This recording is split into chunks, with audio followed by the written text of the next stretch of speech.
This is Nate Harrison, recording in winter of 2004. I'd like to talk about drums, or rather, about a particular drum beat. I'm sure you've heard it dozens of times before. It's a ubiquitous piece of the pop culture soundscape. It's been used as a rhythmic backdrop in everything from late 80s gangster rap to corporate America's recycling hip-hop forms to sell things like Jeeps and blue jeans to suburban America. In fact, just last week, I saw a TV commercial for a pharmaceutical company where this drum beat was used to promote some sort of purple pill. It's been used so much, I might argue it's now entered into the collective audio unconscious, and did so about 3 or 4 years ago. It's been somewhat glossed over now, but it has quite a history to it. This particular drum beat, or rather this break beat as it is more accurately called, or even more simply just break, well, this particular break is called the Amen break. Here's what it sounds like.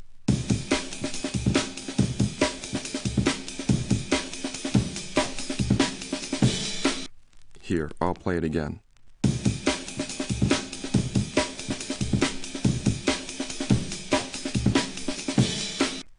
Now this break, despite its popularity and use over the last decade or so in contemporary culture, dates back almost 40 years.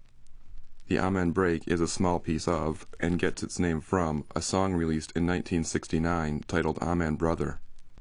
Amen Brother was recorded by a funk and soul band who called themselves the Winstons. Amen Brother is the B-side of a single released by the Winstons titled Color Him Father. Color Him Father went on to win a Grammy Award for the band, becoming one of the top 100 hits of 1969. It's probably the track for which the band is best known. However, it's the B-side, Amen Brother, that has that classic drum breakdown right in the middle of the song, which makes it perfect for sampling. Here it is again, with more of the rest of the track included to give it context.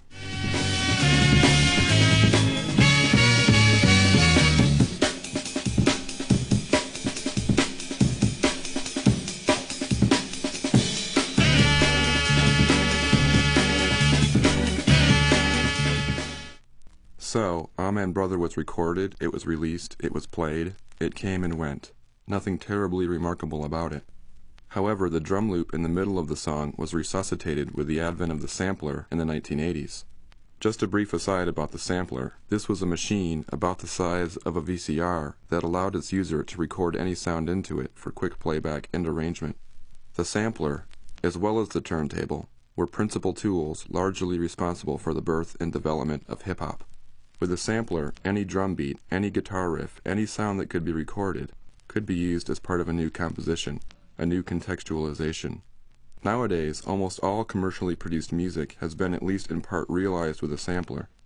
But hip-hop and other electronic-based music genres pioneered the creative use of samplers, and the Amen break was one of the first drum samples to be experimented with. Here's an early example, the track Words of Wisdom by New York duo Third Bass, released in 1989. Yeah, smack him on the back, sit him down, say, give me some rhythm. Baby, loosen up my collar. I lay out like a funeral parlor. Ready, willing, filling, killing for a billion. Top, I never stop with searching, Sam drilling it. Soul in a hole. MC's working, kicking it, vicking. The suckers will be jerking. And here's another example, NWA's track Straight Outta Compton, also from 1989. Straight out of Compton, crazy motherfucker named Ice Cube. From the gang called niggas with attitudes. When I'm called off, I got a sawed off. Squeeze the trigger and bodies are hauled off. You too, boy, if you fuck with me, the police are gonna have to come and get me. Finally, here is Mantronix with King of the Beats from 1990.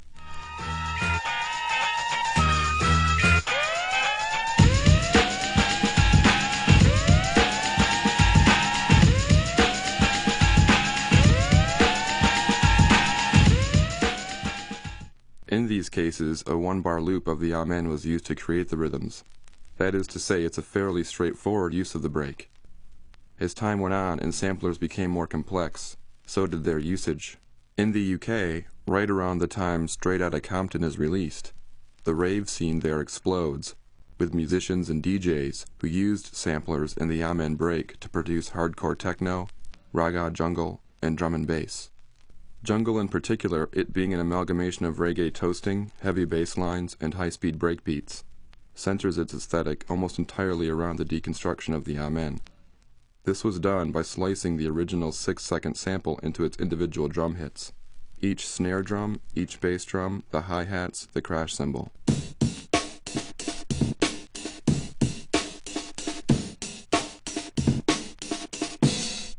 The slices could then be rearranged and manipulated in any number of ways to create new patterns.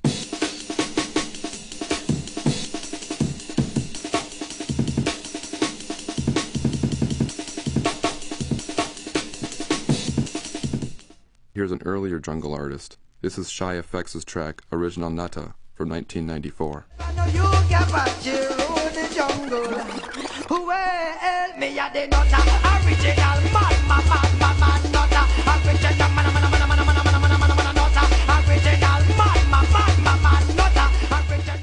And here's another by L. Double and Younghead, titled New Style, from 1996.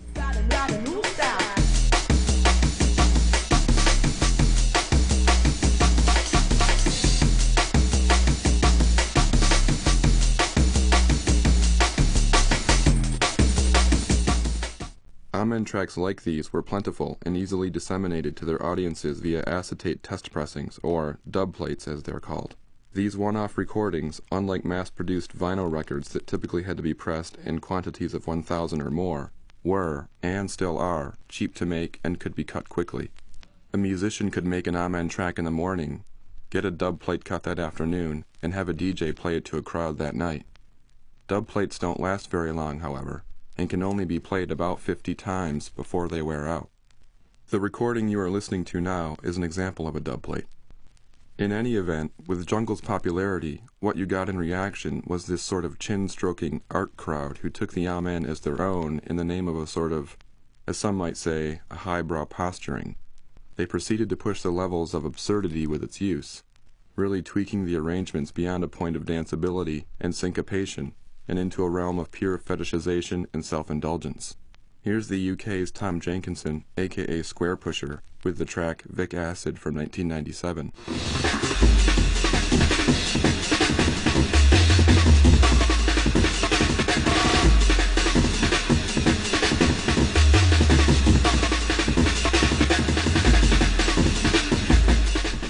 And the US's Keith Whitman, aka Havratsky, with his track Routine Exercise from 1998.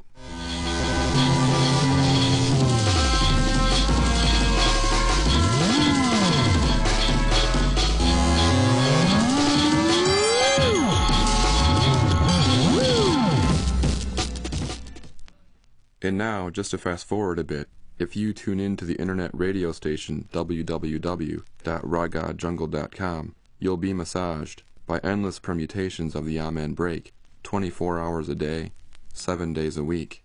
Despite jungle and drum and bass being over 10 years old now, they still have their hardcore fans, even if they base their devotion partly on the nostalgia of the early UK scene. I find this quite interesting. Hundreds of tracks, dozens of DJs, a number of clubs and events, in effect an entire subculture, based on this one drum loop. I mean, based on 6 seconds from 1969. What is it about the Amen break? What's the fascination? Is it the punch of the snare drum?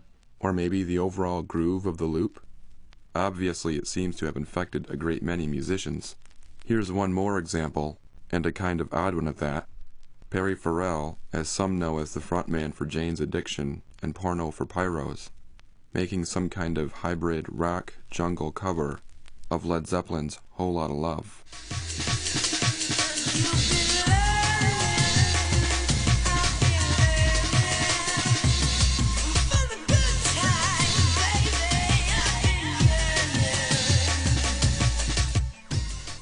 The original Whole Lotta Love, ironically enough, was released by Led Zeppelin in 1969, the same year Amen Brother was released. Indeed, the Amen break appears quite adaptable to a range of music genres and tastes. So perhaps an important question is, where are the Winstons during all this? Sample-based music both in the US and abroad mushroomed during the 1990s. Were they around to witness the transformation of their breakbeat from a baby boomer soul groove into a staple for underground electronic music?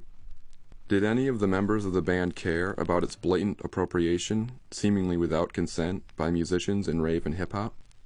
Perhaps Richard Spencer, a founding member of the Winstons and the copyright holder of Amen Brother, and who interestingly enough left the music biz and later received a PhD in political science, simply didn't care.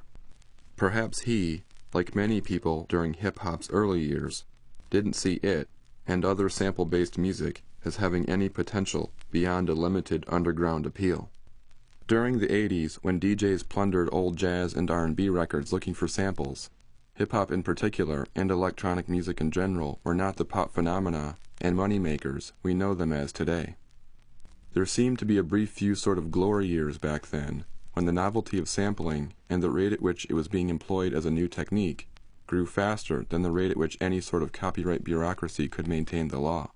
Older bits of sampling were appropriated perhaps under the assumption of their being able to be freely used, in the spirit of a pledge to new forms.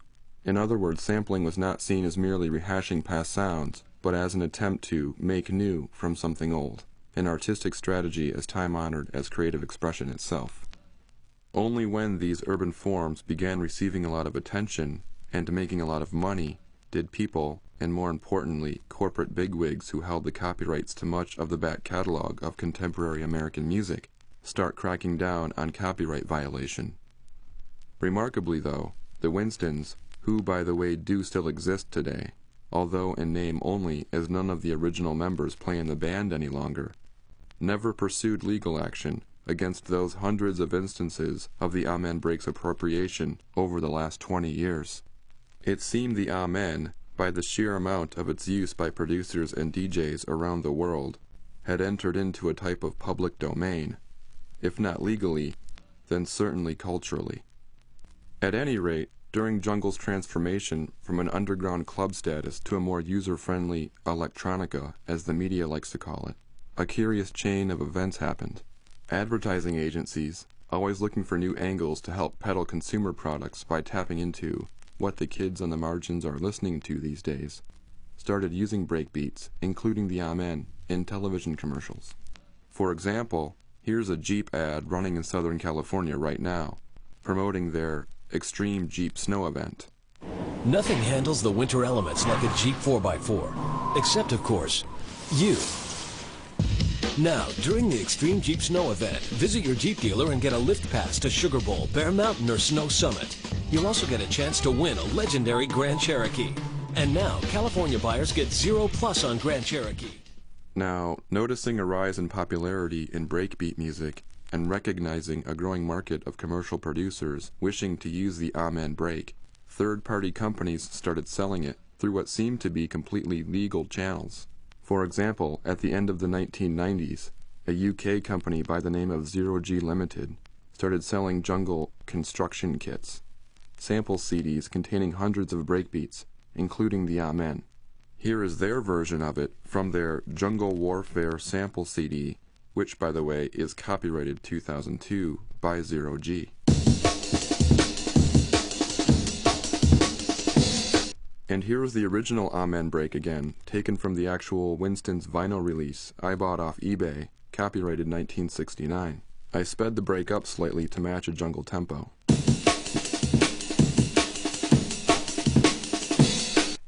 I don't think it's much of a stretch to conclude that Zero G appropriated the Amen, although according to their packaging they guarantee that all samples in the construction kit have been created specially for it. Likewise, nowhere in their literature does it mention any licensing of the Amen from the Winstons. So, here we have two copyrights of the same material. How can this be? Furthermore, while I can use Zero G's version of the Amen to make and sell music, I don't own the Amen sample I bought from them. I only own a license from them to use it. I cannot take their Amen and make and sell my own sample CD kit. Thus, in some ways, the Amen belongs less now to the Winstons and more to companies like Zero G Limited. Why do I bring any of this up? What is significant about the Amen break? I'm talking about it here because I think its story is a good example illustrating the rise and subsequent problematic of digital sampling in relation to today's increasingly stringent copyright and trademark laws. To trace the history of the Amen break is to trace the history of a brief period of time when it seemed digital tools offered a potentially unlimited amount of new forms of expression. where cultural production, at least musically, was full of possibilities by virtue of being able to freely appropriate from the musical past, to make new combinations and thus new meanings. The story demonstrates that a society, quote, free to borrow and build upon the past, is culturally richer than a controlled one, unquote, to use the words of Lawrence Lessig, Stanford law professor, copyright reform advocate, and co-founder of Creative Commons, an organization offering a legal alternative to copyright control. As we go forward, examples like the Amen break will become more and more rare, if non-existent. A Sixth Circuit Federal Appeals Court ruled in September of this year that recording artists must pay for every sample they use not in the public domain, regardless of the length or recognizability of the samples in question. But because of various changes to U.S. copyright laws, for example the Copyright Act of 1976 and the Sonny Bono Copyright Extension Act of 1998, which extend copyrights into the mid-21st century, virtually all 20th century cultural output has been locked away from the public domain, barred from sampling, unless one has deep pockets and expensive lawyers.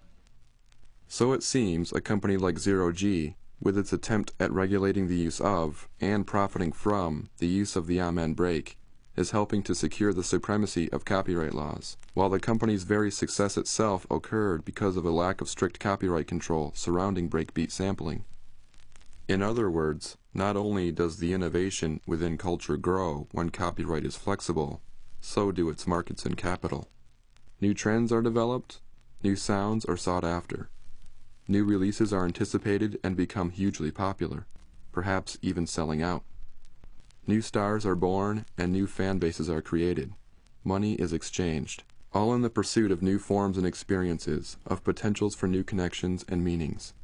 I think the history of the use of the Amen break demonstrates this. To cite Federal Ninth Circuit Court of Appeals Judge Alex Kozinski in a copyright ruling last year, quote, overprotecting intellectual property is as harmful as underprotecting it. Culture is impossible without a rich public domain. Nothing today, like nothing since we tamed fire, is genuinely new. Culture, like science and technology, grows by accretion, each new creator building on the works of those who came before. Overprotection stifles the very creative forces it's supposed to nurture, unquote. End of recording.